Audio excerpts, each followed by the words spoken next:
बर्तमान आम 9 दिन है आमर स्ट्राइक माने लगी रही किंतु सरकार आमर कौन कथा शुणुना बर्तमान आम आसंता काली की रास्ता को राजरास्ता को ओह्लैवाई आम निर्णय करने जाऊँ। आमर प्रथम दाबी है आमको टीपी मिलूना बर्तमान आम बालीघाट रे रॉयल्टी दौचु किंतु टीपी मिलूना जोटा कि माइनिंग वाला आमको धरिकी लक्षाधिक टंका आमको जोरिमाना डिमांड कर आमको टीपी व्यवस्था करा जाऊ। द्वितीय कथा आमर है ओभरलोडिंग बोली आमर ये एमबीआई वाला चेकिंग कर एमबीआई वाला चेकिंग कर जोटा कि आमको ओभरलोड बोली सेटा को धरा जाउची। आम तो बालीघाट रू बाली आणुचु बाली रे पानी रोची तो ओभरलोड बोली जानमु केमती आम गाड़ी गाड़ी वाला जानवाई हेले गवर्नमेंट आगे गोटे कम करूँ से जोटा कि बालीघाट रे गोटे वेट ब्रिज बसातु जोटा कि आम केते वेट आसब आम से जापर जोटा अच्छी आमर केते वेट आसवाई आम सेठू आनिले आमको आउ एमबीआई वाला फाइन करेंगे नहीं। सर राज्य में सरकार परिवर्तन अनेक लोक न्याय मिलूँ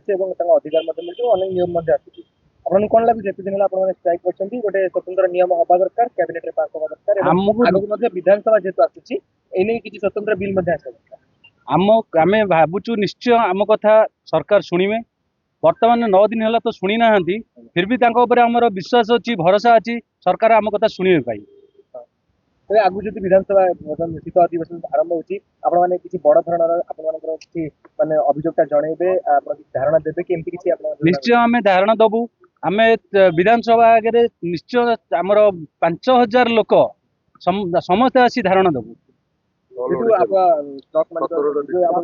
मुख्य स्रोत आप ट्रांसपोर्ट मुख्य स्रोत रही तेरे आगामी दिन आपसी न माना जाए तेरे कौन पदक्षेप आम राजरास्ता को ओह्लैबू एवं सबू जिते आमर ट्रक एसोसिएशन जिते गाड़ी अच्छी सबू मेम्बर गाड़ी सबू रास्ता उपर रखी आम धारणा रे बसी दाबी कौन आमर प्रथम दाबी है टीपी ट्रांजिट पास आउ द्वितीय है ओभरलोड जो माने आमर एमबीआई वाला चेक कर जोटा कि आमर कंटा बसा जाऊ जोटा वेट ब्रिज कहते सेटा बालीघाट रे बसा जाऊ जोटा कि आमको ही सुविधा हम आमर ओभरलोड आम फाइन दबा पड़ो किंतु बालीघाट रे सरकार सेटा दौरान टीपी रे लिखुं 16 सीएम देखिए ट्रांजिट पास जो गोटे गोटे दौरान से 16 सीएम किंतु एमबीआई वाला कंटा कर जोटा कि 5 टन रु 7 टन अधिक रोचे से पानी रोचे बोली किंतु से आम तो दायी नुहे ना